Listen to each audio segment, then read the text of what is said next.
It's time now for a look at the latest in local news. In the news, the big news is that Wayne County schools are open, as today is the first day of school.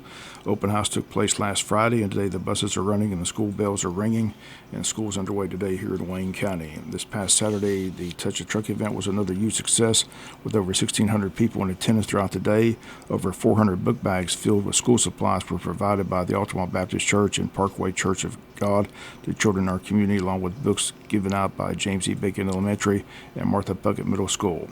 600 fire helmets and construct hard hats were handed out by organized committee and Jesup Fire Department.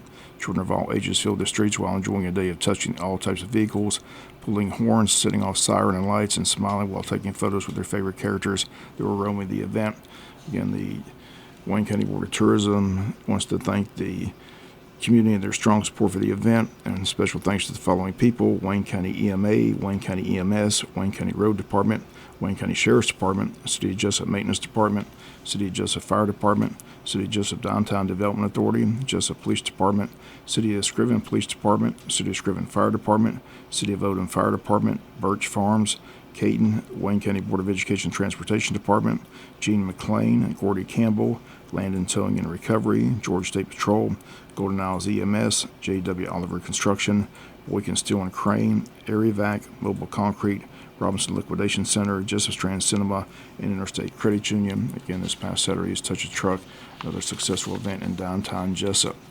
Wayne County Board of Education set to meet in a work session Tuesday at 6 p.m. Capital Outlay Projects Funding Application discussion on the agenda.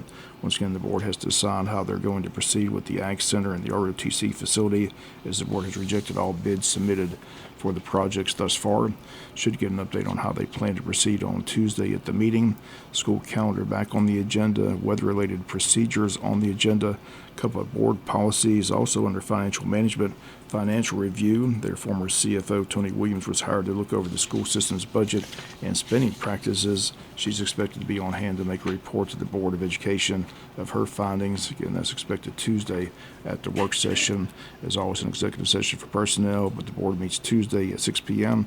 at the Tech Center. WIFO FM will be on hand to have a full report on Wednesday's newscast. We'll be back with more news after this word from our sponsor of the commercial messages, so please stay tuned.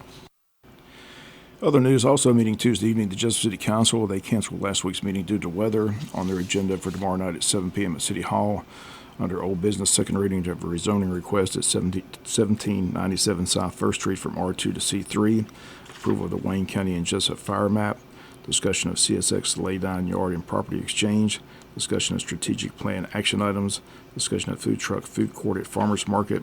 Under new business, discussion of the downtown Christmas parade and upcoming events with DDA Director Kara Lopez, discussion of public works operations, discussion of the millage rate, executive session, items with the city manager, items with the commissioners, items with the mayor, all that's set for tomorrow night at 7 p.m.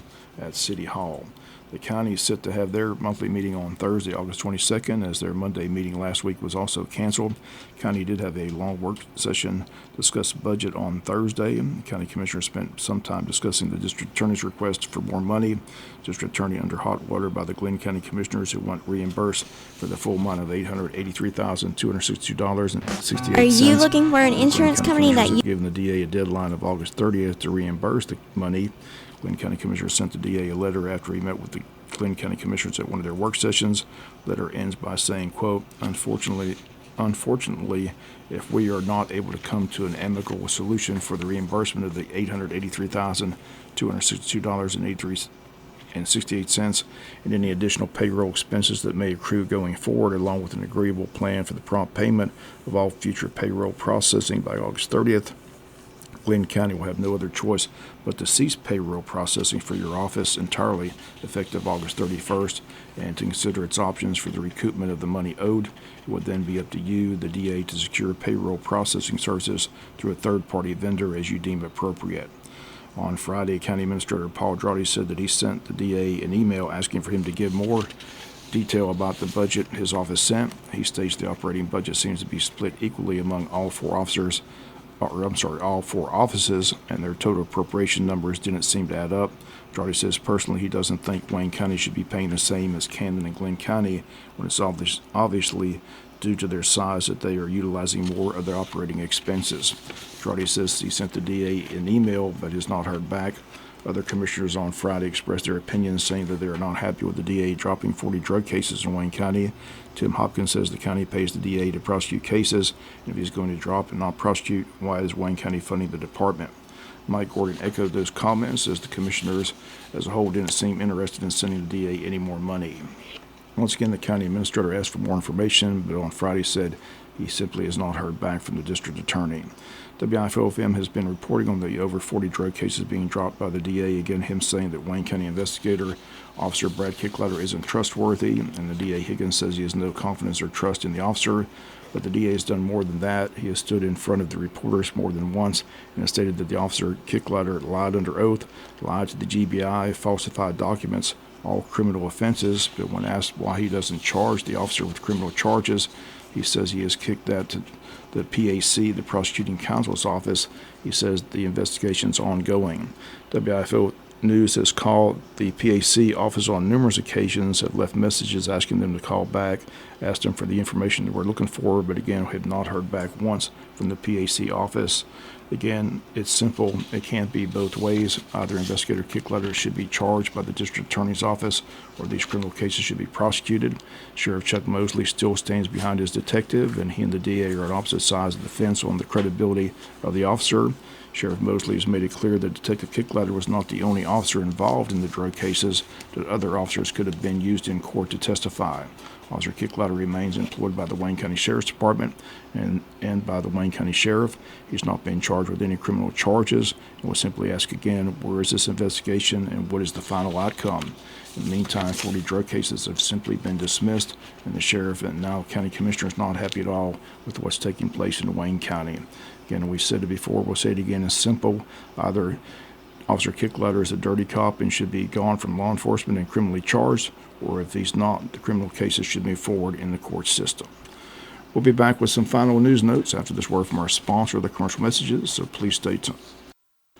Final notes and news. Qualifying begins today for Odom, Georgia's special election set for November 5th.